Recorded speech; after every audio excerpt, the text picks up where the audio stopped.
దేవుని నామముకి స్తోత్రములు కలుగును గాక. ఉదయ కాల సమయంలో మరొకసారి దేవుని సన్నిధిలో మనమందరం కూడా చేరి ఉన్నాము. సమయంలో దేవుని వాక్యాన్ని మనం జాగ్రత్తగా విందాం. ఎందుకంటే ఆది యందు వాక్యమును, వాక్యము దేవుని యొద్దను, వాక్యమే దేవుడై ఉండెను. ఆమేన్, హల్లెలూయా. దేవుని వాక్యాన్ని వినడానికి అనగా దేవుడు నీతో, నాతో, మనతో మాట్లాడటానికి ఆయన సిద్ధముగా ఉన్నాడు కనుక ఇది అతి ప్రాముఖ్యమైనటువంటి సమయం. దేవుని వాక్యము అనుగ్రహింపబడుతూ ఉన్నటువంటి సమయం కనుక ఆ విషయం జ్ఞాపకం చేసుకొని ప్రతి ఒక్కరు కూడా ప్రార్థన పూర్వకముగా ఉండాలని మరొకసారి మీ అందరికీ నేను తెలియజేస్తూ ఉంటూ ఉన్నాను. ఎందుకంటే ప్రార్థన లేకుండా వాక్యం అర్థము కాదు. ఆ విషయాన్ని గమనించాలని మీ అందరికీ నేను తెలియజేస్తూ ఉంటూ ఉన్నాను. చూడండి ఒకసారి మనం ఆ వాక్య భాగాన్ని మనం చదువుకుందాం. పరమగీతములు 4వ అధ్యాయం 10వ వచనం 4వ లైన్ చదువు. సహోదరి ప్రాణేశ్వరి, నీ ప్రేమ ఎంత మధురము, ద్రాక్షారసము కన్నా నీ ప్రేమ ఎంత సంతోషకరము. నీవు పూసుకొను పరిమళ తైలముల వాసన సకల గంధ వర్గముల కన్నా సంతోషకరం. ప్రార్థన చేసుకుందాం. మనకి ప్రేమించిన పరమ తండ్రి, మీ నామానికి వందనాలు, స్తోత్రాలు, స్తుతులు, కృతజ్ఞతాస్తుతులు చెల్లిస్తున్నాను. ఈ వాక్యం ద్వారా మాతో సూటిగా స్పష్టంగా నాతో మాతో మీరు మీ అధికారం కలిగిన స్వరం చేత మాట్లాడమని వేడుకుంటున్నాను. వినగలిగే చెవులు, గ్రహించగలిగే హృదయమును, మనస్సును మాకు అనుగ్రహించమని వేడుకుంటున్నాను. అయ్యా, మీరు మాట్లాడుతూ ఉండగా మా హృదయాలు సరిచేయబడును గాక, సరిదిద్దబడును గాక. ప్రభువా, ఈ గొప్ప కార్యము జరిగించి మీ నామాన్ని మహిమ కలిగ చేసుకోమని ఈ పరిశుద్ధాత్మ సంచారం, ఈ పరిశుద్ధాత్మ కార్యములు, క్రియలు ప్రభువా మీరు జరిగించమని వేడుకుంటూ ఉన్నాము. నిర్లక్ష్యం అనేది మాలో ఉండకుండా లేకుండా రాత్రుగా సహాయము చేయమని వేడుకుంటున్నాం. ప్రీతిగా ఈ వాక్యాన్ని వినే కృప మాకు అనుగ్రహించమని వేడుకుంటూ ఉన్నాం. ఆ రీతిగా నన్నుగా మీరు మరిపరిచి ప్రభువా నా నోటిని, నా స్వరము, నా నాలుకను, మాటలను, ఆలోచన తలంపులను, హృదయం, మనసును, వాటిలో ఆలోచన తలంపులను ప్రభువా మీరు స్వాధీనపరచుకుందరు కాక. నన్నుగా మీరు మరిపరిచి ప్రభువా మీ యొక్క అభిషేకముతో, వాక్యాభిషేకం, తైలాభిషేకంతో, సన్నిధి పరలోకపు అభిషేకముతో అభిషేకించి అభిషేకం కలిగినటువంటి వాక్యం అనుగ్రహించి మహిమ పొందుమని యేసు క్రీస్తు నామములో అడిగి పెట్టుకుని చెప్తున్నాము తండ్రి. ఆమేన్, హల్లెలూయా, హల్లెలూయా. దేవుని వాక్యము సెలవిస్తా ఉంది. 4వ లైన్లో మనం చదువుకుంటున్నాం. ఆయన అంటాడు, నీవు పూసుకొను పరిమళ తైల వాసన సకల గంధ వర్గముల కన్నా సంతోషకరం. పరిమళ వాసన, సువాసన గురించి దేవుడు మనతో మాట్లాడుతూ ఉన్నాడు. ఇంకెంతకాలం మాట్లాడతాడు, ఇంకెన్ని వారాలు మాట్లాడతాడో మనకు తెలియదు. కానీ ఆయన మాట్లాడినంత కాలం నీవు నేను వినాలని, విని దాని ప్రకారంగా ఉండాలని, దాని ప్రకారంగా జీవించాలి, దాని ప్రకారంగా నువ్వు నడుచుకోవాలి. ఆ పరిమళ వాసన వచ్చే వరకు, నీవు సువాసనగా మారే వరకు ఆయన నీతో మాట్లాడకుండా చూసుకోవాలి. నేను మాట్లాడుతుండగానే నీవు పరిమళ వాసనగా మారాలి. ఆయన మాట్లాడుతూ ఉండగానే సువాసనగా నువ్వు మారాలని దేవుని వాక్యం ద్వారా మనం ఇక్కడ గమనిస్తూ ఉంటూ ఉన్నాం. ఆమేన్. నా ప్రియమైనటువంటి దైవజనమా, దేవుడు నీతో మాట్లాడుతూ ఉన్నప్పుడు నీ యొక్క హృదయము తెరవబడాలి, నీ మనస్సు తెరవబడాలి, నీ ఆలోచన తలంపులు యావత్తు కూడా దేవుని సన్నిధిలో ఏం కావాలంట? ఆయన సన్నిధిలో ప్రేమ దేవుని బిడ్డ నీవు అవకాశం ఇవ్వాలి, మార్చుకోవడానికి, నీ హృదయాన్ని, నీ మనస్సును మార్చుకోవడానికి, ఆ విషయాన్ని గమనించాలని దేవుని వాక్యము ద్వారా మనం ఇక్కడ గమనిస్తూ ఉంటూ ఉన్నాం. చూడండి ఒకసారి ఈ పరిమళ వాసన గురించి పోయిన వారంలో దేవుడు మనతో మాట్లాడినటువంటి విషయాన్ని ఒకసారి గమనించాలని మనం చేస్తూ ఉంటూ ఉన్నాం. 2వ కొరింథీయులకు రాసినటువంటి పత్రిక 4వ అధ్యాయము 2వ అధ్యాయము 17 15-16 వచనాలు మనం చదువుకుందాం. రక్షింపబడి వారి పట్లను నశించు వారి పట్లను మేము దేవునికి క్రీస్తు సువాసన అయి ఉన్నాము. నశించు వారికి మరణార్థమైన మరణపు వాసన గాను, రక్షింపబడు వారికి జీవార్థమైన జీవపు వాసన గాను ఉన్నాము. 16 వచనం మనసు చదువు. నశించు వారికి మరణార్థమైన మరణపు వాసన గాను, రక్షింపబడు వారికి జీవార్థమైన జీవపు వాసన గాను ఉన్నాము అని దేవుని వాక్యము ద్వారా మనం ఇక్కడ గమనిస్తూ ఉన్నాం. నా ప్రియమైనటువంటి దైవజనమా, ఎంత చక్కటి మాట మనం ఇక్కడ చూస్తూ ఉన్నాం.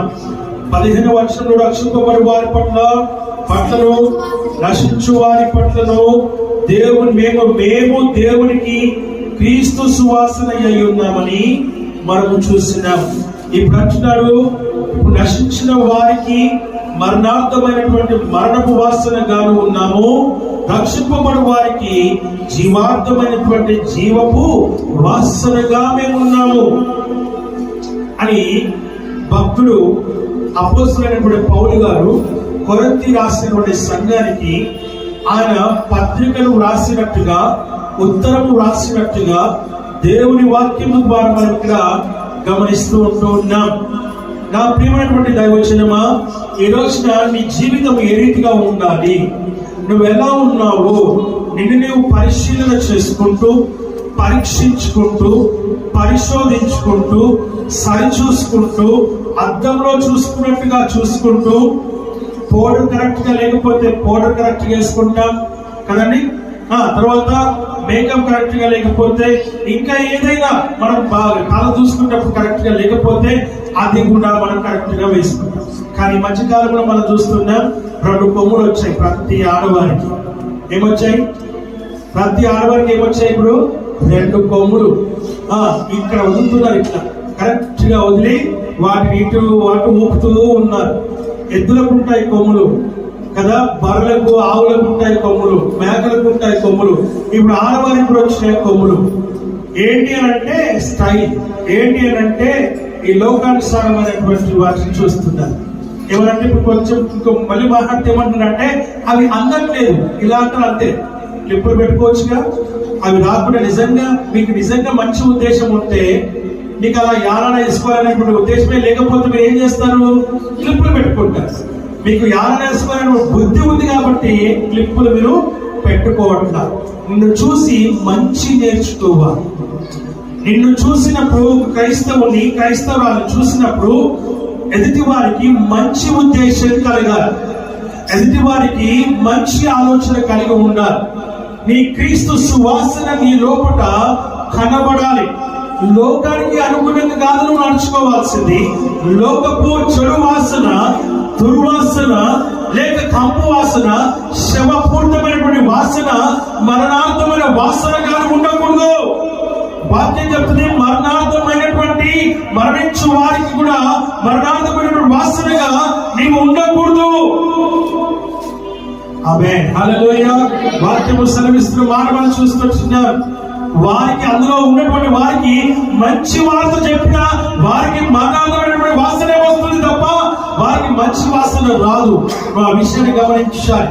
ఎప్పుడు మమ్మల్ని లేకపోతే ఎప్పుడు నన్ను అని మనం ఏం చేస్తున్నాం? రోజున బాధపడుతూ ఉన్నాం, వేదన పడుతూ ఉన్నాం, ఏడుస్తూ ఉన్నాం, అరుస్తూ ఉన్నాం. వీరైతే కరుస్తూ ఉన్నారు కొంతమంది. అయితే మాకేనా నీతి బోధలు, లేకపోతే మాకేనా ఈ మాటలు? ఆమేన్, హల్లెలూయా. నా కోసం కాదు నువ్వు జీవించాల్సింది, యేసయ్య కోసం జీవించాలి. నువ్వు జీవిస్తుంది ఎవరి కోసమో తెలుసా? యేసు క్రీస్తు ప్రభు కోసం నువ్వు జీవించాలి. క్రీస్తు కొరకు నువ్వు జీవించాలి. నీ యొక్క జీవితం ఏదైతే ఉందో అది ఎన్నటికీ ఎప్పటికీ మారకుండా చూసుకోవాలి. క్రీస్తును అనుసరించే బిడ్డగా నువ్వు ఉండాలని వాక్యము ద్వారా మనం చూస్తుంటున్నాం. పరిమళ వాసనగాను ఉండాలి. నువ్వు ఎక్కడ ఉన్నా పరిమళ వాసనగా ఉండాలి. నువ్వు ఏ స్థలంలో ఉన్న పరిమళ వాసనగా ఉండాలి. ఏ ప్రాంతంలో ఉన్నా పరిమళ వాసనగా ఉండాలి. ఏ స్థితిలో ఉన్నాను పరిమళ వాసనగా, సువాసనగా, క్రీస్తు వాసనగా ఉండాలని దేవుని వాక్యం ద్వారా చూస్తున్నాం. జీవార్థమైన సువాసన, జీవార్థమైన జీవపు వాసన కలిగి ఉండాలి. పరీక్ష మనం చూసాం కదా, మరణపు వాసన వస్తుందని దగ్గర అని మనం చూసాం. నిజమే, మరణాంతమైనటువంటి ఆ యొక్క వాసన నీలోనికి రాకుండా చూసుకోవాలని దేవుని వాక్యం ద్వారా మనం చూస్తూ ఉన్నాం. మీరు గమనించి చూడండి, ముసలి వారి దగ్గర చనిపోయే టైంలో వారి దగ్గర మరణపు వాసన వస్తుంది. స్నానం చేయని వారి దగ్గర ఎలాగైతే ముందరికి వచ్చి కూర్చోండి దయచేసి. కాబట్టి వాక్యం సెలవిస్తున్నటువంటి మాట మనం చూస్తున్నాం. ఏమన్నాడు? స్నానం చేయకపోతే ఏ వాసన వస్తుంది? ఏ వాసన వస్తుంది? కంపు వాసన వస్తుంది. అలాగే చనిపోయే వారు సైతము ముసలి వారి దగ్గరనే కాదు, బెడ్లో ఉన్నటువంటి వారి ఆ యొక్క వాసన అలాగే వస్తుంది అనే సంగతిని జ్ఞాపకం చేసుకోవాలని దేవుని వాక్యం ద్వారా మనం చూస్తూ ఉన్నాం. కనుక ప్రేమైనటువంటి వారులారా, వాక్యము సెలవిస్తున్నటువంటి మాట మనం చూస్తూ ఉన్నాం. కాబట్టి నా ప్రేమైనటువంటి దైవజనమా, మరణార్థమైనటువంటి వాసన నీలోనికి రాకుండా చూసుకోవాలి. ఏ వాసన రాకుండా చూసుకోవాలి? మరణార్థమైనటువంటి వాసన నీలోనికి రాకుండా చూసుకోవాలి. ఆ విషయాన్ని జ్ఞాపకం చేసుకోవాలి. ఆ విషయాన్ని నువ్వు గమనించాలి. దేవుని వాక్యం ద్వారా మనం ఇక్కడ గమనిస్తూ ఉన్నాము. హల్లెలూయా, హల్లెలూయా. దుర్వాసన ఎలా ఉంటుందో మీతో మాట్లాడతాను. దుర్వాసన, మరణపు వాసన ఎలా ఉంటుందో నేను మీకు చెప్తాను. దేవుని వాక్యం సెలవిస్తున్న మాట మనం చూస్తున్నాం. ఈ వికారాబాద్ జిల్లాలో యాచారం అనేటువంటి గ్రామంలో ఒక అమ్మాయి ఉంది. ఆ అమ్మాయి నర్స్ ట్రైనింగ్ చేస్తా ఉంది. ఏం చేస్తుంది? నర్స్ ట్రైనింగ్ చేస్తా ఉంది. అనుకోకుండా ఆ అమ్మాయికి ఒక అబ్బాయి నచ్చిన తర్వాత ఆ విషయాన్ని కొన్ని రోజులు నడిపింది. 1 సంవత్సరం 2-3 సంవత్సరాలు నడిపింది. అయినాక తల్లిదండ్రులకి మెల్లిగా చెబితే ఏం జరిగింది అని అంటే, తల్లిదండ్రులు అన్నారు, అమ్మా వారు మాకు తెలుసు కాబట్టి వద్దు అన్నారు. తర్వాత ఈ అమ్మాయి మాత్రము లేదు అనింది. ఆ అమ్మాయి మరలా తల్లిదండ్రులు అన్నారు, ఇంకోటి వాడి యొక్క బుద్ధి మంచిది కాదు, వాడి జీవితము మంచిది కాదు, వాడికి అన్ని అలవాట్లు ఉన్నాయి, జాగ్రత్త అని చెబుతూ వచ్చినారు. వాళ్ళు ఇష్టపడట్లేదు.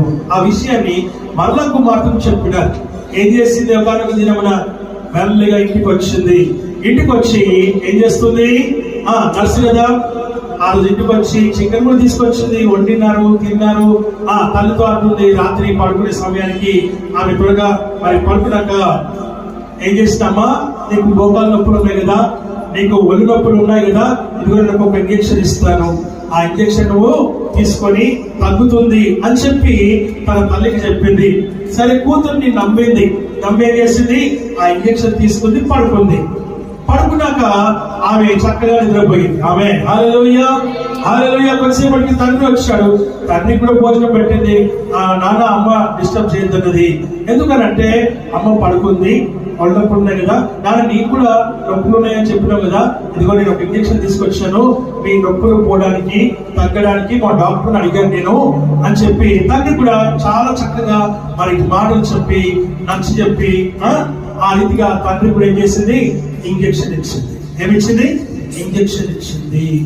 ఇంజెక్షన్ ఇచ్చినాక ఆయన కూడా నాన్న కూడా పడుకో అని చెప్పి పడుకోబెట్టినాక ఆమె కూడా పడుకుంది. ఉదయకాలం లేచి చూస్తే ఇద్దరు కూడా ఆమె హల్లెలూయా ఇంకా పడుకొని ఉన్నారు. ఉదయకాలం అయింది, లేవట్లేదు. ఊర్లో కూడా త్వరగా లేస్తారు కదండి, 6ంటికి 5ంటికి అట్లా లేస్తారు. ఈ ఇద్దరు కూడా లేయట్లేదు. 6 అయిపోయింది, 7 అయిపోయింది, 8 అయిపోయింది. మెల్లిగా అరిచింది, ఏడ్చింది, అరుస్తూ ఉంది. పక్కింటి వాళ్ళు వచ్చారు. అమ్మాయికి ఒక అత్త ఉంది, ఒక అన్నయ్య కూడా ఉన్నాడు. అన్నయ్య ఫోన్ చేసింది, అన్నయ్య ఇదిగో నాన్న లేయట్లేదు, అమ్మ లేయట్లేదు అనేసి. తీరా ఇంటికి వచ్చి చూస్తే ఆమె చూసారని హార్ట్ అటాక్ వచ్చినట్టు అన్నయ్య ఇద్దరికి ఒకటేసారి ఎలా వచ్చింది? అన్నయ్యకి డౌట్ వచ్చింది.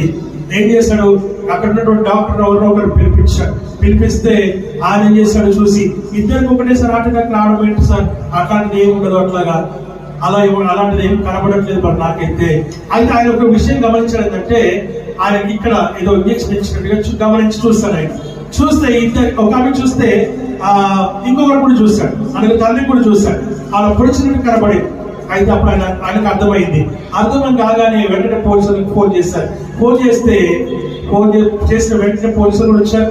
ఆ తర్వాత ఇంట్రాగేషన్ నడిచింది. గట్టిగా మాట్లాడేసరికి ఆ పిల్ల తడబడింది.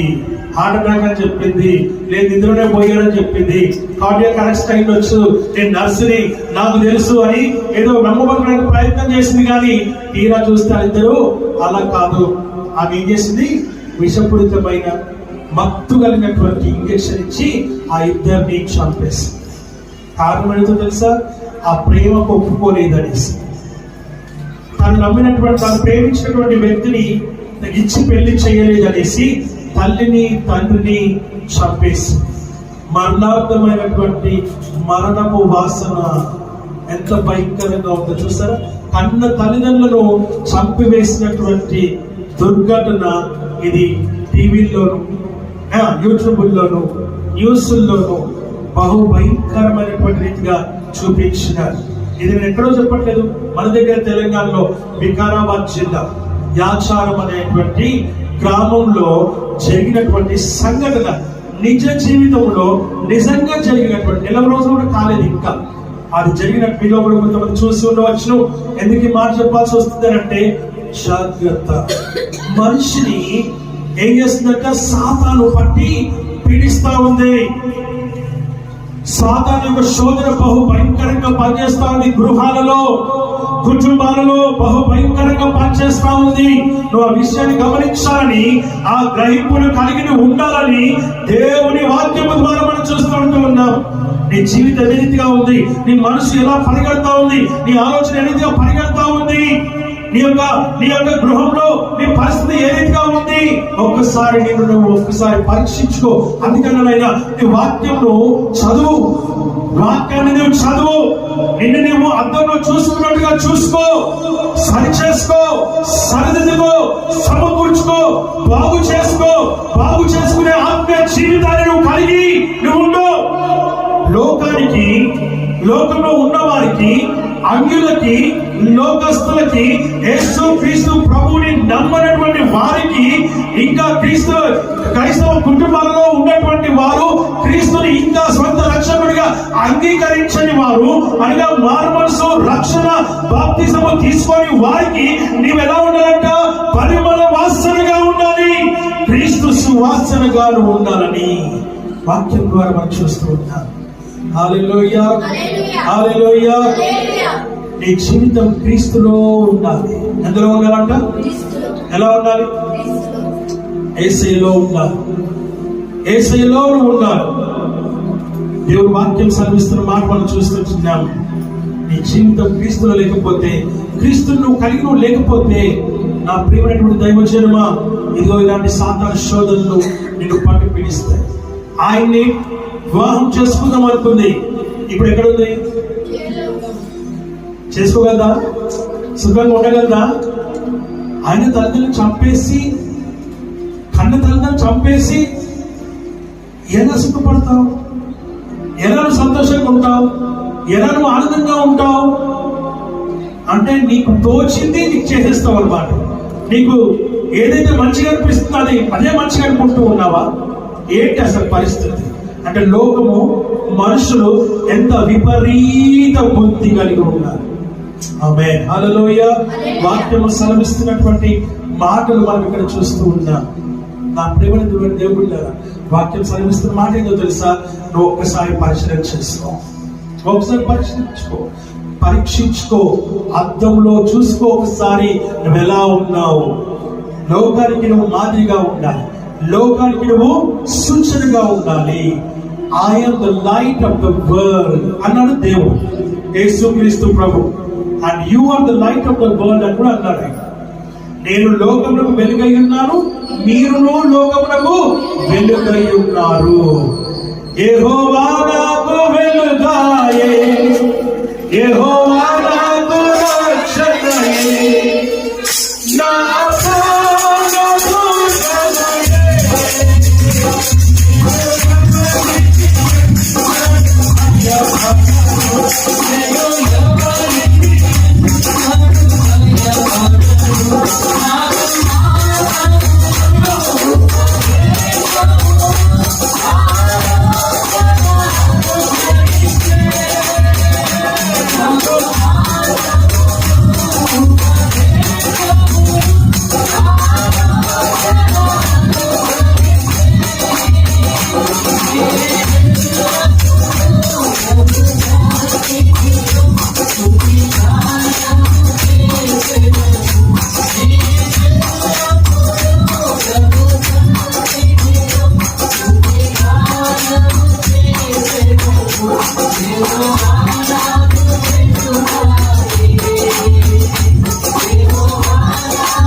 హల్లెలూయా.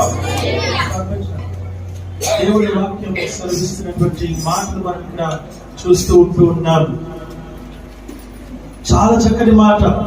నీ జీవితంలో నువ్వు క్రీస్తు సువాసనగా, క్రీస్తు యొక్క పరిమళ వాసనగా నువ్వు ఉండాలని దేవుని వాక్యము సెలవిస్తావు. నా విషయాన్ని గమనించాలని దేవుని వాక్యం ద్వారా మనం చూస్తూ ఉన్నాం. నా ప్రియమైనటువంటి దైవ జనమ, నీ జీవితంలో నువ్వు ఎలా ఉన్నావు? నువ్వు క్రీస్తు సువాసనగా ఉన్నావా? పరిమళ వాసనగా ఉన్నావా? లోకానికి నువ్వు ఎలా ఉన్నావు? లోకానికి నువ్వు మాదిరికరంగా ఉండాలని దేవుని వాక్యం ద్వారా మనం ఇక్కడ చూస్తూ ఉన్నాం. హల్లెలూయా. నేను మరలా చెప్తూ ఉన్నాను, కుటుంబాలని సాతాను బహుభయంకరంగా టార్గెట్ చేస్తాడు. కుటుంబాలని సాతాను బహుభయంకరంగా టార్గెట్ చేస్తాడు. జాగ్రత్తగా ఉన్నావు. కుటుంబంలో అందరూ రక్షణ పొందాలి. కుటుంబంలో అందరూ మానవలసి పొందాలి. కుటుంబంలో అందరూ కూడా బాప్తిసం పొంది ఉండాలి. కుటుంబంలో అందరూ దేవుని సన్నిధిలో ఉండాలి. హల్లెలూయా, హల్లెలూయా. సాయంకాలం కాగానే కుటుంబ ప్రార్థన ఉండాలి. ఉదయకాలం కాగానే కుటుంబ ప్రార్థన కలిగి ఉండాలి. నీ యొక్క ఉద్యోగంలో పని, లేక నీ ఉద్యోగంలో నీ యొక్క పనిలో పని, నువ్వు నిజంగా ఆ యొక్క కుటుంబ ప్రార్థన మర్చిపోయినామేమో, నీ వ్యక్తిగత ప్రార్థన మర్చిపోయినామేమో, వాక్యం చదవడం మర్చిపోయినామేమో, లేకపోతే నువ్వు వదిలేస్తున్నామేమో, దేవుని సన్నిధినే నీకు దూరం అయిపోయినామేమో. జాగ్రత్త. దేవుని వాక్యంతో సూటిగా మాట్లాడుతున్న విషయాన్ని నువ్వు గ్రహించాలని వాక్యం హెచ్చరిక చేస్తా ఉంది. ఎలా ఉన్నావు? నీ కుటుంబం అంతా రక్షణ పొందితేనే తప్ప కుటుంబాన్ని మనం రక్షించుకోలేము. ఒకవేళ నువ్వు అడగొచ్చు, అయ్యా ఏంటి సంగతి, ఇదిగో మా గృహంలో ఇంత భయంకర పరిస్థితి ఎందుకుంది, నా కుటుంబంలో ఎందుకు ఈ పరిస్థితి ఉంది అని ఒకవేళ నన్ను ప్రశ్నిస్తే, ఒకవేళ నన్ను అడిగితే నేను ఒక మాట చెప్పగలుగుతాను అంటే, కుటుంబంలో అందరూ రక్షణ పొంది ఉండాలి, అందరూ మానవలసి పొంది ఉండాలి, అందరూ బాప్తిసం తీసుకొని ఉండాలి. ఒకరి దగ్గర మేమందరం చేస్తున్నాం కదా. ఒక కుటుంబంలో జరిగిన విషయం ఏంటంటే, ఆ కుటుంబంలో ఆ కుటుంబం అంతా కూడా తండ్రి గారు చూస్తే సంఘంలో చక్కటి పొజిషన్ లో ఉన్నటువంటి వ్యక్తి, తల్లి చూస్తే మంచి ప్రార్థన పర్వాలు, కుమార్తె చూస్తే చక్కటి పాటలు పాడుతూ ఉంటుంది. కుమారుడు మాత్రము దేవునికి దూరంగా ఉంటాడు. కుమారుడు మాత్రము దేవునికి దూరముగా ఉంటాడు. ఎక్కడ దూరంగా ఉన్నాడంట? దేవునికి దూరంగా ఉన్నాడు. అనే మేము ముగ్గురం దేవుని సంఘం ఉన్నాం కదా, మేము ముగ్గురం కుటుంబంగా మేము ఉంటూ ఉన్నాం కదా. ఒక్కరు తప్పిపోతే తప్పేంటి? ముగ్గురం ప్రార్థన చేస్తున్నాం కదా, ముగ్గురం మేము బలంగా ఉన్నాం కదా.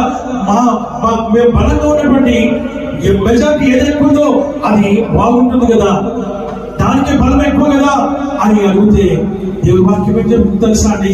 ఒక్కరి వల్ల కూడా మనకు ఆటంకాలు కలుగుతాయి, ఒక్కరి వల్ల కూడా మనకు ప్రేమ దేవుడు అడ్డంకులు కలుగుతాయన్న సంగతిని మనము జ్ఞాపకం చేసుకోవాలి.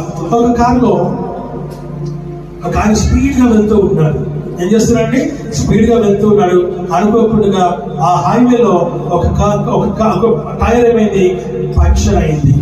పంక్చర్ అయిపోయేసి ఆ స్టీరింగ్ ఇదిగాక డివైడర్ గుద్దుకొని పల్టీలు కొట్టి ఏమైంది, అవతల పడిపోయింది. అందులో స్పాట్ గా ఆయన చనిపోయాడు. ఎన్ని టైర్లు ఉంటే కార్కి? 4. ఎన్ని టైర్లకి పంక్చర్ అయింది? ఒక్క టైర్ కి పంక్చర్ అయింది. ఆ స్పీడ్ లో ఏమైంది, ఆ టైర్ పంక్చర్ కావడం, అది కంట్రోల్ తప్పడం, అది డివైడర్ గుద్దుకోవడం, అది ఎగిరి అవతల పడడం, వెంటనే ఆయన తనకు బలమైన గాయం తగిలి ఏమైపోయాడు, చనిపోయాడు. 4 టైర్లు ఉన్నాయి కదా, ఇంకా 3 టైర్లు ఉన్నాయి కదా, మంచిగా ఉన్నాయి కదా, మరి ఎందుకు కంట్రోల్ తప్పింది అని అంటే, కంట్రోల్ తప్పింది ఖచ్చితంగా. నువ్వు ఆ విషయాన్ని జ్ఞాపకం చేసుకోవాలని దేవుని వాక్యం హెచ్చరిక చేస్తాం. ఆకాను అనే ఒక వ్యక్తి వల్ల ఇశ్రాయేల్ మధ్యలో ఉన్నటువంటి ఆయన గోత్రంలో, ఆయన వంశంతో సహా, ఆ కుటుంబంతో సహా, ఆకానితో పాటు ఆకాని యొక్క పిల్లలు, భార్య, ఆ కుటుంబము, ఆ వంశం అంతా కూడా తుడిచివేయబడినట్టుగా మనం చూస్తూ ఉన్నాం. సాతాను ఒక్కరినే టార్గెట్ చేస్తాడు. ఆ ఒక్కడి వల్లనే నీ జీవితం ఏ రీతిగా ఉంది. నా కుమారుడా, నువ్వు ఏ స్థితిలో ఉన్నా మీరు వచ్చిన, నువ్వు ఏ పరిస్థితిలో ఉన్నా మీరు వచ్చిన, నీ తల్లి, నీ తండ్రి, నీ యొక్క నీ తోబుట్టువులు, నీ తోడబుట్టినటువంటి వారందరూ దేవుని సంఘంలో ఉన్నారు. మరి నువ్వెక్కడ ఉన్నా మీరు వచ్చిన, నా కుమారుడా, దేవుడితో మాట్లాడుతూ ఉన్నాను. ఇకైనా నీ జీవితాన్ని మార్చుకో, ఇకైనా నీ జీవితాన్ని బ్రతుకును మార్చుకో, నీ హృదయాన్ని మార్చుకో, నీ యొక్క ఆలోచన మార్చుకో, నీ తలంపును మార్చుకో, నీ మనస్సును మార్చుకో. నువ్వు ఎలా జీవిస్తున్నావు, నువ్వు ఎలా బ్రతుకుతూ ఉన్నావు, సూటిగా దేవుడితో మాట్లాడుతూ ఉన్నటువంటి విషయం. ఒక ఆయనకి, ఒక యవనస్తుడికి 30 సంవత్సరాలు వచ్చాయి. ఆ 30 సంవత్సరాలటువంటి యవనస్తుడు ఆయన దేవుడి దగ్గర పాస్టర్ గారి దగ్గరికి వచ్చి అడుగుతూ ఉన్నాడు, అయ్యా నాకు 30 సంవత్సరాలు వచ్చింది, ఇంకా నాకు వివాహం కావట్లేదు, దయచేసి నాకు వచ్చి ప్రార్థన చేయండి అని అడిగాడు. ఆ తర్వాత 31 వచ్చింది, ఆ తర్వాత 32 వచ్చింది, ఆ తర్వాత 33 వచ్చింది. ఆమేన్, హల్లెలూయా. ఒక్కసారి మిస్ అవుతే అది అలా కొనసాగుతూనే ఉంటుంది. సంవత్సరాలు పైకి వెళ్ళిపోతూనే ఉంటాయి. హల్లెలూయా. ఎందుకు మాట చెప్తున్నాడు దేవుడు, మనకి ఎందుకు మాట జ్ఞాపకం చేస్తూ ఉన్నాడు. ఈ రోజున ఆ ఇంటిలో ఆ యవనస్తుడు మంచి ఉద్యోగం చేస్తూ ఉన్నాడు, కానీ వివాహము కావట్లేదు. తన జీవితము స్థిరపరచబడలేదు. ఆ జీవితంలో స్థిరత్వం లేకుండా ఉంది. నిరాశలో ఉన్నాడు, నిస్పృహలో ఉన్నాడు, బాధలో ఉన్నాడు, వేదనలో ఉన్నాడు, ఏజ్ భయపడిపోతుంది, కానీ తన వివాహము కావట్లేదు. ఇప్పుడు ఏమనుకుంటున్నాడు తను, నా జీవితంలో నాకు కావాల్సిన సంఘంలో నాకు ఏం కాలేదు, వివాహము కాలేదు అంటే నా జీవితంలో ఏమైపోయింది, వచ్చినా వ్యర్థమైపోయింది. 33 సంవత్సరాలు వచ్చినాయి, 34 సంవత్సరాలు వచ్చాయి, ఎందుకు నా జీవితంగా స్థిరపరచబడలేదు. ఏంటి పరిస్థితి? ఉద్యోగం ఉంది, అన్ని ఉన్నాయి, కానీ జీవితంలో ఏమైపోయింది, తనకు ఒక సాటి సహాయం దొరకకుండా ఉంటూ ఉంది. ఈ రోజున ప్రయోజనమైనటువంటి జీవితం నీకు ఈ రోజున కావాలి, స్థిరమైన జీవితం నీకు కావాలి. ఈ రోజున వాక్యం సెలవిస్తుంది, నీ జీవితంలో 30లో పడిందా, నీ బ్రతుకు ఆ యొక్క ఏజ్ ని 31 వచ్చావా, ఇంకా నీ జీవితంలో స్థిరత్వం రాకపోతే సాతాను బహు భయంకరంగా పనిచేస్తూ ఉన్నాడు. నీ కుటుంబంలో పనిచేస్తూ ఉన్నాడు, నీ గృహంలో పనిచేస్తున్నాడు. అది నీకు అర్థం కావట్లేదు, నీ ఆలోచనకి అందట్లేదు, నీ తలంపుకి అందట్లేదు. ఇంకా నువ్వు చిన్న పిల్లాడి వలె నువ్వు ప్రవర్తిస్తూ ఉన్నావు, ఇంకా చిన్న పిల్లడిగానే అనుకుంటూ ఉన్నావు, ఇంకా నేను కేవలము టీనేజ్ ఉండను అనుకుంటున్నావు. నువ్వు 30 సంవత్సరాలు వచ్చిన సంగతిని మర్చిపోతూ ఉన్నావు. Don't forget your age is 30, 31, 32. నువ్వు మర్చిపోవద్దు, ఇంకా స్థిరమైనటువంటి సాటి సహాయం ఈయనకు దొరకలేదు. అది అర్థం తెలుసా, ఇంకా మారు మనసు పొందలేదు, ఇంకా రక్షణ పొందలేదు, ఇంకా బాప్తిసము పొందుకోలేదు, ఇంకా సంఘంలో సభ్యత్వం కలిగి నువ్వు శరీరం అనే ఆ యొక్క క్రీస్తు శరీరంలో అవయవముగా నువ్వు లేవు అన్న సంగతిని జ్ఞాపకం చేసుకో. పేరుకు మాత్రమే నువ్వు క్రైస్తవుడివి, పేరుకు మాత్రమే నువ్వు దేవుని కుమారుడివి, పేరుకు మాత్రమే నువ్వు విశ్వాసమైన సంగతిని జ్ఞాపకం చేసుకో. ఇంకా నువ్వు క్రీస్తులో అంటు కట్టబడలేదు. నువ్వు ఆ విషయాన్ని గమనించాలని దేవుని వాక్యము ద్వారా మనం ఇక్కడ గమనిస్తూ ఉంటూ ఉన్నాము. హల్లెలూయా, హల్లెలూయా. మరణార్థమైనటువంటి జీవపు వాసన నీలో పనిచేస్తా ఉంది. మరణార్థమైనటువంటి మరణపు వాసన నీలో వస్తుంది. జాగ్రత్త, సరి చేసుకో. ఇక్కడైనా నువ్వు సరి చేసుకో, ఇక్కడైనా నువ్వు సరిదిద్దుకో. నీ ఫ్రెండ్స్ ని అడగట్లేదా, నీ తోటి వారిని అడగట్లేదా, నీ తోటి వారు వాళ్ళ ప్రయోజకులై వారు ఉంటున్నప్పుడు నీకు బాధ అనిపించట్లేదా, నీకు వేదన కలగట్లేదా, నీకు దుఃఖము కలగట్లేదా? తల్లి అడుగుతుంది, చూడరా, నీ తోటి వారు నీ స్నేహితులు ప్రయోజకులై ఉద్యోగాలు చేస్తూ ఉన్నారు, బాధపడుతూ వేదన పడుతూ దుఃఖంలో కష్టంలో శ్రమలో.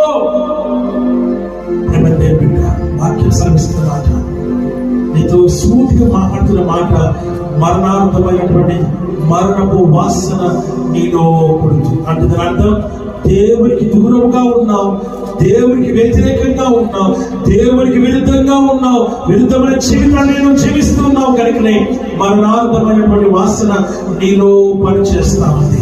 అది నువ్వు గ్రహింపులోనికి నువ్వు రాముడుగా ఉంటూ ఉన్నావు, చూడనట్టుగానే ఉంటూ ఉన్నావు. మత్తయి సువార్తలో అన్నాడు, వారు వినియో వినకుడుగా ఉంటున్నారు, చూచియో చూడకయో ఉంటున్నారు, గ్రహించి కూడా దానికి అగోచరంగా ఉంటూ ఉన్నారు. వాక్యం ఆయనగా సెలవిస్తాను. చదువుతున్నాడు. మత్తయి సువార్త 13వ అధ్యాయం 13వ వచనం. ఈ ప్రజలు 13 వచనం. ఈ ప్రజలు కన్నులారా చూచి చెవులారా విని హృదయంతో గ్రహించి మనసు త్రిప్పుకొని నా వలన స్వస్థత పొందకుండానట్లు వారి హృదయము క్రొవ్వినది. వారి చెవులు వినుటకు మందములైనవి. వారు తమ కన్నులను మూసుకొని ఉన్నారు కనుక వాక్యం ఏమంటుందో తెలుసా? కన్నులు మూసుకొని బ్రతుకుతున్నావా? కన్నులు మూసుకొని బ్రతుకుతూ ఉన్నావా? అనగా చూస్తూ కూడా నాకేం అవసరం అనుకొని జీవిస్తున్నావా? ఎలాంటి జీవితం జీవిస్తున్నావు? నీతో సూటిగా మాట్లాడుతున్నటువంటి దేవుని మాట, నీతోనే మాట్లాడుతున్నటువంటి మాట. ఆమేన్, హల్లెలూయా, హల్లెలూయా. ఒక కుటుంబంలో ఘోరమైన పరిస్థితిలో ఉన్నారు. దేవుని సన్నిధికి రావడం మానేశారు. కుటుంబం దేవుని సన్నిధికి రావడం మానేస్తున్నారు. ప్రార్థన కూడా మానేస్తున్నారు. వాక్యము మానేస్తున్నారు. ఎక్కడికి కూడా ఎప్పుడు ప్రార్థన చేసుకోవట్లేదు. ఎక్కడ కూడా వెళ్ళకుండా ఉంటూ ఉన్నారు. లోకంలోకి వెళ్ళిపోయినారు. ఏమంటారు తెలుసా? మా దేవుడు మాకు ఏం చేశాడు, మా దేవుడు మాకు ఏమి గొప్ప కార్యం చేస్తున్నాడు, మా జీవితం ఇలా అయిపోయింది, మా బ్రతుకు ఇలా అయిపోయింది, ఫైనాన్షియల్ ప్రాబ్లం భయంకరంగా ఉంది, అప్పులో పాలైపోయాం, చాలా దిగజారి పరిస్థితుల్లో మేము వచ్చేసాం. దేవుడి పైన విశ్వాసం పోయింది, దేవుడి పైన నమ్మకం పోయింది. దేవుడు ఏమి చేయట్లేదు మా పట్ల. వదిలేశారు దేవుడిని, సంఘాన్ని వదిలేశారు, సేవకుని వదిలేశారు. లోకానుసారంగా జీవిస్తూ ఉన్నారు, ఏడుస్తూ ఉన్నారు. అనుకోకుండా వాళ్ళకి వాళ్ళ చుట్టుముక్కలు వచ్చారు. వాళ్ళు ఆ ఇంటికి వచ్చి మాట్లాడుతున్నప్పుడు అంతా బాగున్నప్పుడు సాయంత్రం కాలంలో వారు గుడికి వెళ్తారు, చక్కటి సంఘానికి వెళ్తారు. ఆ సమయంలో ఆ కుటుంబంలో వచ్చినటువంటి చుట్టాలుగా వచ్చినటువంటి వాళ్ళు ఏమన్నారు, సాయంత్రం కాగానే ప్రార్థన చేసుకుంటారు. ఆమె ఏమన్నదో తెలుసా? ఆ ఇంటి యజమానులు ఏమన్నదో తెలుసా అండి? ఏమన్నా వచ్చినప్పటి మేము దేవుణ్ణి వదిలేసాము. ఏంటంటే మేము దేవుణ్ణి వదిలేసాము అని చెప్తుంది. అదేంటి? ఒకప్పుడు మీరు దేవుని సొంతం, మీరు చర్చ్లో చాలా గొప్పగా వాడబడే వాళ్ళు కదా, దేవుని వదిలేయడం ఏంటి అని అంటే అనంటుంది, మాకొచ్చిన కష్టాలు, మాకొచ్చిన శ్రమలు, మాకొచ్చిన బాధలు, మాకు కలిగిన వేదనలు మమ్మల్ని గుడికి కూడా మేము వెళ్ళట్లేదు, గుడికి కూడా మేము వెళ్ళట్లేదు. మరి మీ సేవకుడు సంగతి ఏంటి? ఆయన వస్తున్నాడు వెళ్తున్నాడు, మేము ఆయన అస్సలు పట్టించుకోవట్లేదు. ఆయన వచ్చి ప్రార్థన చేస్తున్నాడు, పోతున్నాడు, అంతే. ఆమేన్, హల్లెలూయా. మరి ఎందుకలా అంటే మాకు అప్పుల బాధ ఎక్కువైపోయింది, కష్టాలు ఎక్కువైపోయాయి, శ్రమలు ఎక్కువైపోయాయి, వ్యాధులు ఎక్కువైపోయాయి.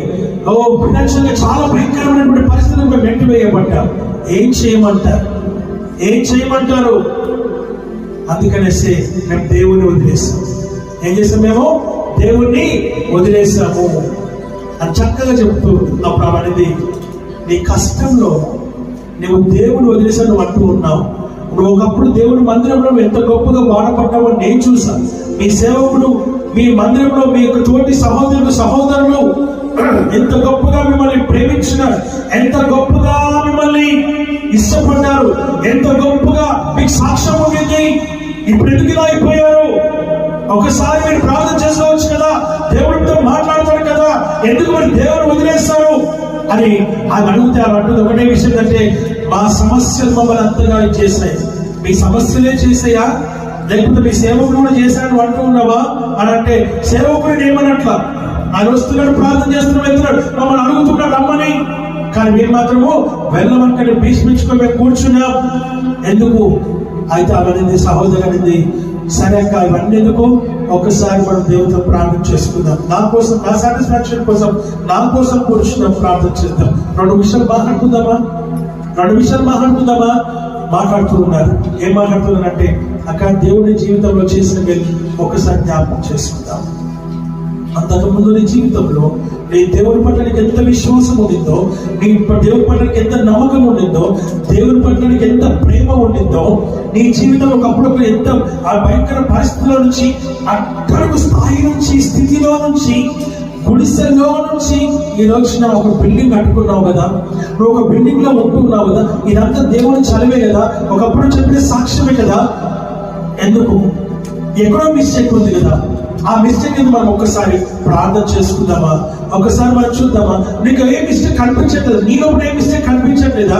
దేవుడు మేలే చేస్తాడు కానీ కీడు ఎంత మాత్రము చేయడు. నాకు తెలిసినంత వరకు నిన్ను చూసి నేను మారా, నిన్ను చూసి నేను నేర్చుకున్నా, నిన్ను చూసి నేను విశ్వాసంలో బలపరచబడ్డా, నిన్ను చూసి ఈరోజు నా సంఘంలో నేను బలపరచబడ్డా, నిన్ను చూసి నా దేవుని సంఘంలో నా సేవకులను చూసి గుర్తింపు కలిగినటువంటి బిడ్డగా నేను ఉంటూ ఉన్నా. చెప్పండి గట్టుకుందామా?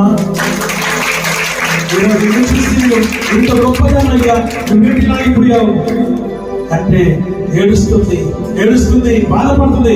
అక్క ఎక్కడైనా మిస్టేక్ జరిగిందేమో, మనల్ని చూసుకుందాం, ఒకసారి అద్దంలో చూసుకుందాం. ఎందులో చూసుకుందాం? అద్దంలో చూసుకుందాం. దేవుడు కీడు చేయక నీకు ఆ విషయం తెలుసు. ఎక్కడో మన దగ్గర మిస్టేక్ జరిగిందేమో, ఒకసారి ప్రార్థన చేద్దాం. అందరూ మోకరించారు, ప్రార్థన చేస్తారు. సహోదరి దేవుని సన్నిధిలో ఆత్మలో ప్రార్థన చేస్తుంది. ఆత్మలో దేవుని స్తుతించడం మొదలు పెట్టింది. ఆమె స్తుతిస్తుంది. ప్రేమ దేవుని ఎదుటి సహోదరు అర్ధగంట అయింది, గంట అయింది, స్తుతిస్తూనే ఉంది, ఆరాధన చేస్తూనే ఉంది. ప్రేమ దేవుని అనుకోకుండా తన అక్క పిలుస్తున్నటువంటి సహోదరులో ఏడుపు రావడం, ఏడుపు శబ్దం వేయడం కనబడింది. ప్రేమ దేవుని 2 గంటలు దేవుని సంఘం కూర్చున్నారు. 2 గంటలు దేవుని సంఘం కూర్చొని ప్రార్థన చేస్తున్నారు. ఆ ప్రార్థనలో దేవుడు ఆమెతో మాట్లాడుతూ, ఎవరితో మాట్లాడుతున్నాడు? సహోదరుతో మాట్లాడుతున్నాడు. ఏం మాట్లాడు తెలుసా? నిన్ను విడువను, నిన్ను ఎడబాయి. చూడు, నా అరచేతులు నేను చెప్పుకొని ఉన్నాను, నా గాయము చూడు అని చూపించాడంట. దేవుడు ఆమెకి ఆ గాయాన్ని చూపించాడు, తన చేతిలో ఉన్న గాయాన్ని చూపించాడంట. ఆ గాయంలో రక్తము కారుతూ ఉందంట. ఆమె అడిగిందంట, ఈ సహోదరు అడిగింది, అయ్యా ఆ గాయము ఎప్పుడో అయింది కదా, ఎప్పుడెందుకు కారుతుంది రక్తము అని అడిగిందంట. అడిగితే ఏసీ చెప్పాడంట, నువ్వు రేపిన గాయమే, నువ్వు నన్ను వేధించి, నువ్వు బాధించి, నువ్వు కష్టపెట్టినటువంటి గాయమే. ఆ గాయంలో మరలా నన్ను గాయపరచడం వల్ల ఆ రక్తము కారుతూ ఉంది. ఎంత భయంకరం కదండి. ఆమె ఏడుస్తూ ఉంది. ఆమె కనబడిన దర్శనం ఇది. ఆ కనబడిన దర్శనం వెంటనే ప్రేమ దేవుడు ఈ సహోదరి మాత్రం స్తుతిస్తూ ఆరాధన చేస్తూనే ఉంది. ప్రార్థన చేయట్లా, ఆరాధన చేస్తూ ఉంది ప్రేమ దేవుడు.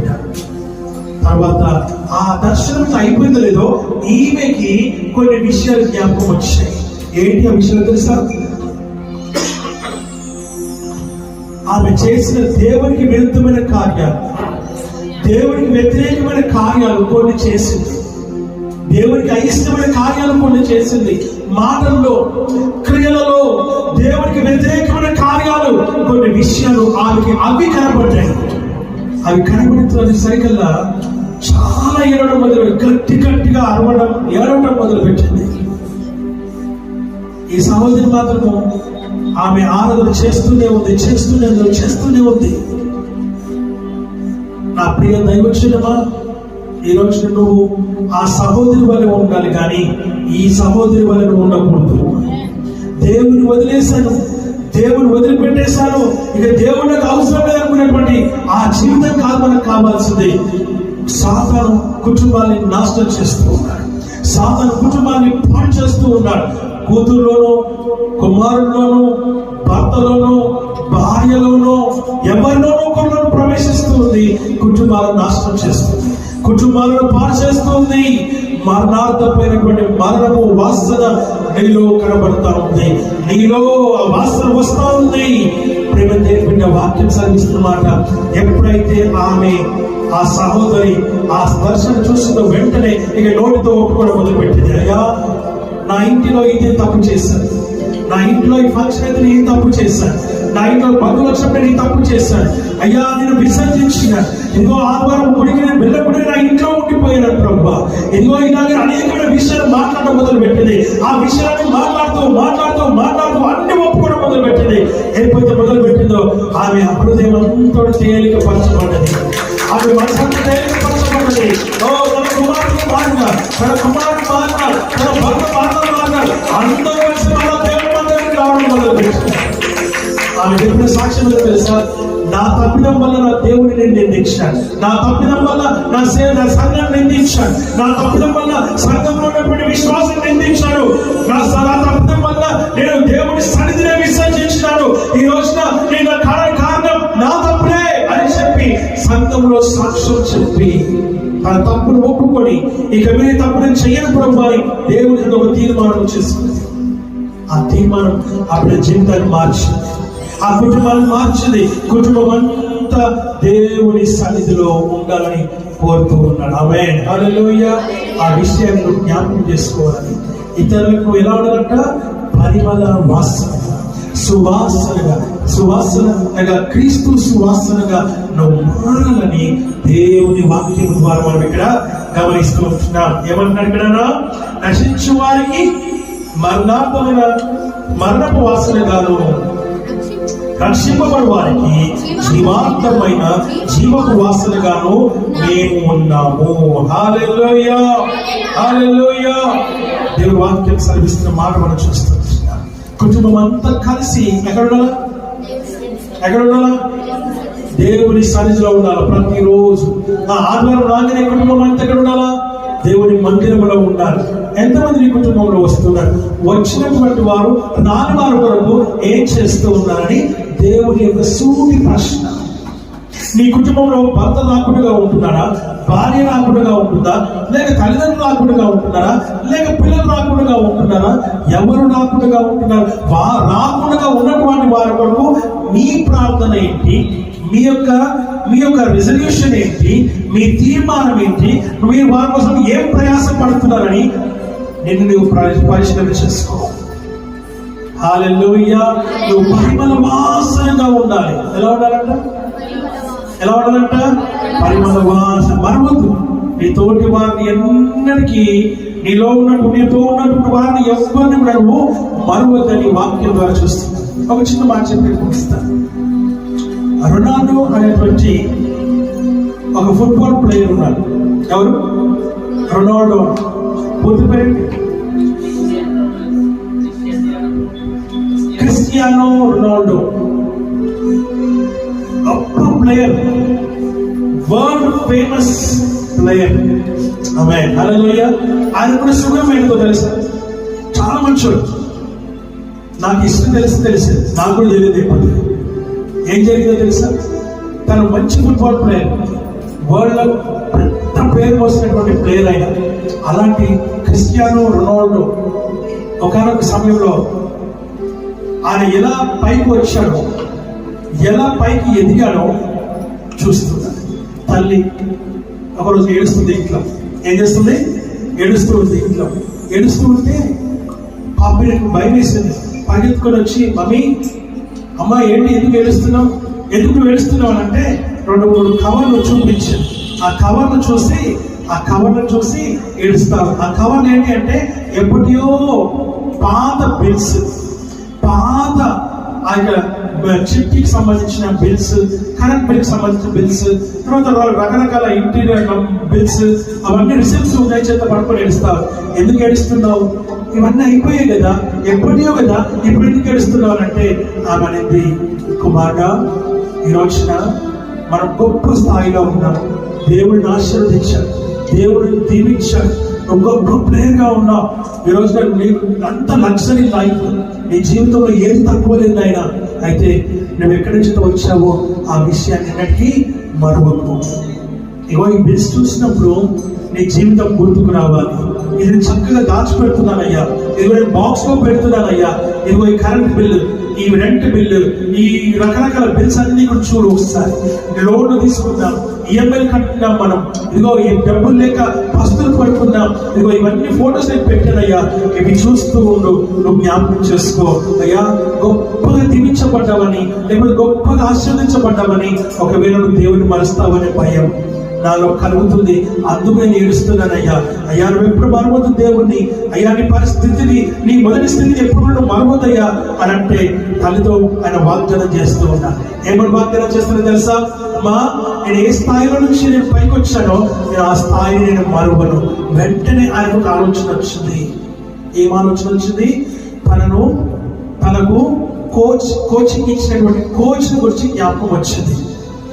వచ్చిన వెంటనే తన తల్లితో షేర్ చేసుకుంటున్నాడు. ఏమని? అమ్మా, నాకు కోచింగ్ ఇచ్చిన కోచ్ ఎక్కడున్నాడు, ఆయన గురించి నీకు ఏమైనా ఐడియా ఉందా అంటే, అయ్యా నాకు అంత ఐడియా లేదు ఆయన గురించి నేను ప్రార్థన చేస్తున్నాను. నిజంగానే కదా నీ కోచ్ని మర్చిపోయావు చూసావా అని అంటే, అతను ఏం చేశాడు, తన అసిస్టెంట్స్ పిలిచి కోచ్ ఎక్కడున్నాడో కనిపెట్టాడు. ఎక్కడ వెతికినా దొరకట్లేదు, ఎక్కడ వెతికినప్పుడు ఎక్కడ ఆయన చాలా లేదు. ఆయనకు ఆలోచన వచ్చింది, నేను చిన్నప్పుడు ఆయన ఏ ఇంట్లో ఉండేనో ఆ ఇంటికి వెళ్ళి నేను చూస్తాను అనుకొని ఆ ఇంటికి వెళ్ళాడు. వెళ్తే అదే పాత ఇల్లు, అదే పాత గేటు, అదే పాత డోరు, అవే పాత కిటికీలు, అవే పెయింట్ లేని గోడలు చూశాడు. ఆయన ఖచ్చితంగా ఇక్కడే ఉన్నాడని మనసులో అనుకొని బాధతో వేదనతో కంట్లో నుంచి ఆయన చుక్కలు కారుతూనే ఉన్నాయి. ఇది నేను చదివినటువంటి హిస్టరీ, ఆ జీవిత చరిత్రలో. ప్రేమ దేవుడు అలా కారుతూ ఉండగా లోపలికి వెళ్తూ ఉన్నాడు. తలుపు తట్టాడు. ఒకలాంటి వణుకుతో కూడుకున్నటువంటి ఆ యొక్క స్వరం వినపడింది. ఎవరు అనేసి, అయ్యా నేను నీ యొక్క బిడ్డని, నువ్వు నాకు కోచింగ్ ఇచ్చినటువంటి, అయ్యో నేను రొనాల్డోని అని చెప్పినప్పుడు క్రిస్టియానోని మాట్లాడుతున్నారని కోచ్ సంతోషంతో ఆయన మెల్లిమెల్లిగా అడుగులు వేస్తూ వచ్చి డోర్ తీసి చూస్తే అదే పాత ఇంట్లో ఉన్నాడు. ఇంట్లో పాత కబోర్డ్ ఉంది, పాత టేబుల్ ఉంది, పాత చైర్ ఉంది, పాత మంచం. ఆ బెడ్ పడుకొని ఒత్తుకపోతూ ఉన్నటువంటి, కనీసం సోఫా కూడా అంత చిరిగిపోయినటువంటి పరిస్థితిలో ఉంది. చూసి బాగా ఏడ్చాడు. ఆ కోచ్ పట్టుకొని ఏడ్చి వెంటనే తన అసిస్టెంట్స్ పిలిచి ఆయన చెప్పాడు తెలుసా, నాకు నెక్స్ట్ 2-3 days లోపల ఈయన ఎక్కడ ఉండాలో బెటర్ ప్లేస్, మంచి స్థానం ఎక్కడ ఉందో అక్కడికి వెళ్ళిపోవాలి అని చెప్పి తన అసిస్టెంట్స్ కి ఆర్డర్ వేశాడు. ఆమేన్, హల్లెలూయా, హల్లెలూయా. వెంటనే తన కోచ్ తీసుకెళ్ళి ఎక్కడ పెట్టారు? బెటర్ ప్లేస్ లో పెట్టినారు. దానికి గల కారణం తెలుసా? తన తల్లి తన కుమారుడికి నేర్పించిన భయభక్తులతో కూడుకున్న సువాసన, పరిమళ వాసన. కోచ్ తీసుకెళ్ళి మంచి ప్లేస్ లో, మంచి లగ్జరీ హౌస్, ఎన్ని సమకూర్చి పెట్టాడు. బ్యాంక్ లో కూడా డబ్బులు వేశాడు. నెలకి ఆయనకి ఎంత రావాలో 10 వారంలో పెట్టాడు. ఆయన కోసం రోజు ఉదయం వేసిన వెంటనే కాఫీ ఇవ్వాలి, ఆయనకి బ్రేక్ఫాస్ట్ ఇవ్వాలి, లంచ్ ఇవ్వాలి, టాబ్లెట్స్ ఇవ్వాలి, మంచి డాక్టర్స్ చూపించాలి, మంచి ట్రీట్మెంట్ కూడా ఇప్పించి ఆ డాక్టర్స్ కూడా అప్లై చేశారు. లైఫ్ టైం ఆయన బ్రతికినంత కాలం మీరు ఆయనకి మీరు ట్రీట్మెంట్ ఇవ్వాలి, చూసుకోవాలని చెప్పేసి. నా ప్రేమ దేవుని బిడ్డ, ఒక తల్లి పెంపకం ఒక కుమారుని జీవితంలో అద్భుత కార్యాలు చేస్తుంది. ఈనాడు ఆ రొనాల్డో ఇంకా జీవించే ఉన్నాడు, ఇంకా ఎవరి కాలంలోనే ఉన్నాడు. ఆయన కుమారుడు వాడు పెద్దలు అవుతూ ఉన్నాడు. ఇవన్నీ కూడా కుమారుని దగ్గర పెట్టుకొని చేస్తూ ఉన్నటువంటి ఆ యొక్క కార్యాలు. ఎందుకో తెలుసా? నా తల్లి నాకు నేర్పింది, నేను నా కుమారుని నేర్పాలి. ఆమేన్, హల్లెలూయా. ఈ సువాసన కలిగినటువంటి జీవితం ఈరోజు నేను మనము కలిగి జీవించాలని దేవుని వాక్యం ద్వారా మనం ఇక్కడ గమనిస్తూ ఉంటాం. హల్లెలూయా, హల్లెలూయా. తన కోచ్ని మర్చిపోయాడు. ఎప్పుడైతే తల్లి గుర్తు చేసిందో, ఎప్పుడైతే తల్లిలా మాట్లాడిందో వెంటనే కోచ్ గుర్తుకొచ్చాడు. వెంటనే మర్చిపోయిన కోచ్ని గుర్తు చేసుకొని వెళ్ళిపోయినాడు. ఆ కోచ్ దగ్గరికి వెళ్ళి తన జీవితం ఎలా మారిపోయిందో ఆయన కూడా అనుకున్నాడు, నా శిష్యుడు నన్ను మర్చిపోయిన అనుకున్నాడు. కానీ గుర్తుకొచ్చిన వెంటనే ఏం చేస్తున్నాడు? తల్లిలో ఉన్న గొప్ప పెంపకం ఆ కుమారుని జీవితంలో సువాసన. ఏ సువాసన? క్రీస్తు యొక్క సువాసన. ఈరోజు నీ జీవితంలో అలాంటి సువాసన కలిగినటువంటి జీవితం నువ్వు కలిగి ఉండాలని ప్రతి కుమారుడు తన తల్లికి మంచి సువాసనగా ఉండాలి. ప్రతి కుమార్తె తన తల్లికి తన తండ్రికి మంచి పరిమళ వాసనగా ఉండాలని మీరందరూ ప్రేమించే రొనాల్డోనే కదా, మీరందరూ ఇష్టపడే క్రిస్టియానోనే కదా. మీరు ఫుట్బాల్ ఇష్టపడుతుండొచ్చు, క్రికెట్ ఇష్టపడుతుండొచ్చు, అందులో మంచి వాళ్ళు ఉన్నారు, సువాసన వదిలే వారు. ఎవరైతే మంచి వాసన కలిగి వారి జీవితాన్ని ఆదర్శంగా తీసుకోవాలి. మీరు ఆదర్శమైన జీవితం కలిగి నువ్వు జీవించాలి. గాలిగా జీవించడం కాదు, గాలిగా బ్రతకడం కాదు, చిల్లరగా బ్రతకడం కాదు. ప్రేమ ఒక గురి లేని జీవితం, ఒక లక్ష్యం లేని జీవితం. 30 ఏళ్ళు వచ్చా నీకు వచ్చిన ఎందుకు నీకు జీవిత భాగస్వామి దొరకట్లేదు? క్రీస్తుల జీవిత భాగస్వామి నీలో లేరు కనుక. ఎవరు లేరు? క్రీస్తుల జీవిత భాగస్వామి నీలో కావాలి. కుటుంబం ఎందుకు పాడైపోయింది? క్రీస్తును వదిలేస్తావు కనుక. నువ్వు చేసే తప్పులు గ్రహించినది కనుక కుటుంబం అంతా దేవుడికి దూరం అయిపోయింది. ఎప్పుడు తెలుసుకున్నారో మళ్ళా కుటుంబం అంతా ఆశీర్వకరంగా దీవెనకరముగా అప్పులన్నీ తీరాయి. ఆమేన్, హల్లెలూయా. మరలా కుటుంబం దేవుడి చేత బలపరచబడింది. ఎప్పుడు when you come to the presence of the Lord, తప్పిపోయిన కుమారుడు ఎలాగైతే దేవుడి దగ్గరికి తిరిగి వచ్చాడు, తండ్రి దగ్గరికి తిరిగి వచ్చాడో, ఎలాగైతే ఆయన మరలా దీవించబడ్డాడో. ఆమేన్, హల్లెలూయా. ఏమి చేయండి దేవుడు తండ్రి దగ్గరికి? అదే విలువైన జీవితం, అదే విలువైన వస్త్రం, అదే విలువైన చైన్, అదే విలువైన ఉంగరం, అదే విలువైన వారసత్వం, అదే విలువైన స్థానం తండ్రి కుమారుడికి ఇచ్చాడు. నీ తండ్రి కూడా, నీ పరలోకపు తండ్రి అంతకంటే గొప్పగా నిన్ను దీవించేవాడు, అంతకంటే గొప్పగా నిన్ను ఆశీర్వదించేవాడు, అంతకంటే గొప్పగా దేవుడికి నీ స్థానాన్ని అలాగే పెట్టాడు ఆయన. నువ్వు ఆ విషయాన్ని జ్ఞాపకం చేసుకోవాలి. దేవుని వాక్యం ద్వారా మనం చూస్తూ ఉన్నాం. ఆ విషయాన్ని జ్ఞాపకం చేసుకొని దేవుని సన్నిధిలో మనం ముందుకు సాగుదాం. అట్లా దేవుడికి వాక్యం ఆశీర్వదించి దీవించును గాక.